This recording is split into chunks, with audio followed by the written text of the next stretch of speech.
Welcome to Plots Technology Book Club. We are on day 7 and we are reading Forgiving Our Parents, Forgiving Ourselves. And we're going to get started here.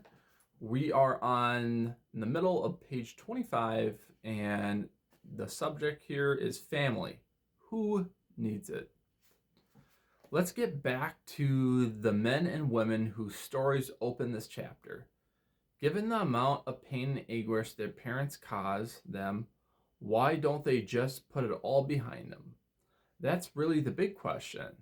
Many of us, when we look at the problems we continue to experience because of our imperfection, backgrounds are tempted to feel this way. Aren't we all grown-ups now? Aren't we able to think and feel this way? Aren't we grown-ups now? Aren't we able to think and act and decide for ourselves? Why not just leave our family of origin behind?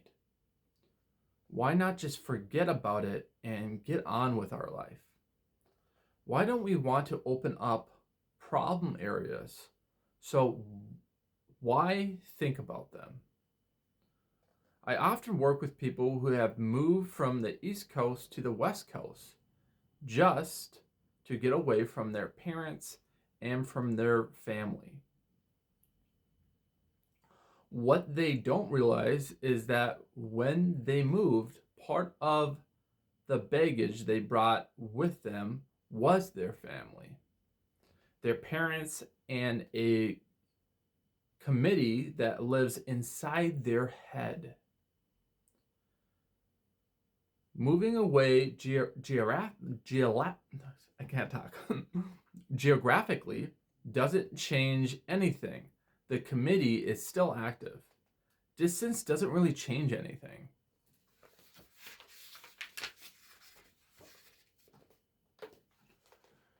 We can't just walk away and pretend that our family never happened. Indeed, as we go on, we will see that trying to walk away and pretend it never happened is one of the worst things we can ever do.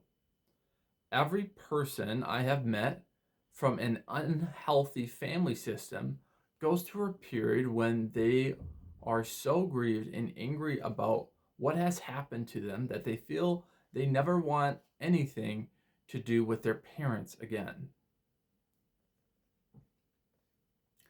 And yet, they constantly find themselves drawn back deep inside. They find they still want something, still need something from their families. The question is why? Why does our family still exert such a strong grip on us even as adults? To answer that question, we need to look back at our origin experience of family. In the beginning of our life, family is indispensable for two reasons. First, for our sheer survival. And second, for our early development and socialization. It takes only a brief glance at an infant to recognize the survival aspect. Unlike most species in the animal kingdom, which shove their offspring out of the nest within a matter of weeks or months, human beings are so created that they are dependent on their parent or some other adult of the species for their survival for many years.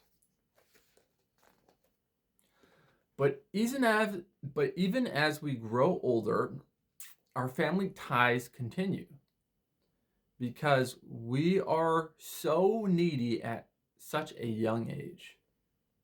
We develop an extraordinarily tight bonds to our family. And even in those cases when it was harmful to us.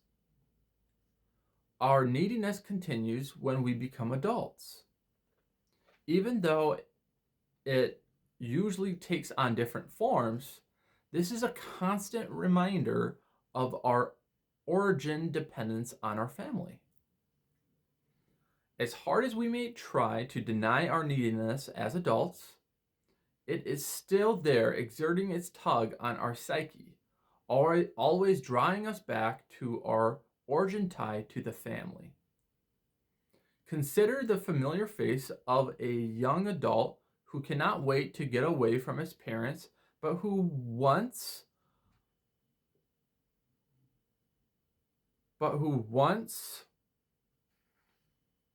he had done so is forever coming back from home cooked meals for money, and though he would never admit it, for parenting.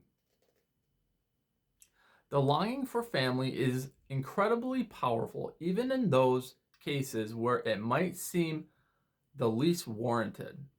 Lydia, for example, knew full well what her mother and stepfather were like. She knew the pain she'd experienced at their hands. Deep down, I think she knew how unlikely it was that they would ever acknowledge the damage they'd done to her. Let's alone take any responsibility for it, yet she longed for their love and affection. The longing never went away, even after the disastrous season in which they blatantly denied the shocking behavior she knew to be true. Many of us leave home defiantly vowing, I'll never do it like my parents. Unfortunately, we are what we learn, and eventually, somehow, our parents manage to take up residence inside us. Only later as adults do we discover that we have never truly left home. In fact, in many ways, we are just like our parents, who played the same game, different name, yet all products of codependence heritage, lost in the shuffle. And that ends our book reading today. We are in the middle of page 27, and I will catch you guys next time for our book reading. But this, I think the main sheer thought of this, right, of what we just read was that no matter what our experiences were when we were growing up, we embody what we learned when we were a child, right? So really grasp what with the kind of parent you want to be based off your learned experiences. Now, you may change certain things of how you were parented, but just know that you aren't your trauma. You aren't the person that experienced that pain. You are more than that. You can be more than that. You can learn from that. You can grow from that. And even in these like unhealthy trauma-based scenarios where they deny things of what happened, is just they can't come to terms with it, right? And there's so many times where we can't come to the terms, even in specific situations with ourselves that we might have done, unless we really do the deep work and work on ourselves, right? We're not perfect, we're all imperfect, but really learning from, having that moral and ethical code and really learning from what we've experienced from our childhood can produce a different result. But I think the main point I want to drive home from this is that family is incredibly powerful. And our families are family, right? We have gone through so many tough times with our family, but our family is still our family, and we want to try to reconnect those broken and lost relationships. Do the deep work, obviously, before we try to bridge those relationships. But that's what we focus here with PLOTS Technology Learning, to forgive ourselves, to forgive our parents, and try to reestablish relationships. Well, thank you guys for joining me on our session today. with forgiving our parents, forgiving ourselves. I look forward to seeing you tomorrow. We'll continue our book reading. And I just want to say thank you for just being a part of this journey of reestablishing relationships through technology with our family, friends, and loved ones, fostering really human connection. And I am just so grateful that you guys are a part of this. And as always, don't forget to follow me on all my social media to get the latest content. I'm on Facebook, Instagram, TikTok, and YouTube. And you guys have a blessed day. I'll be praying for you.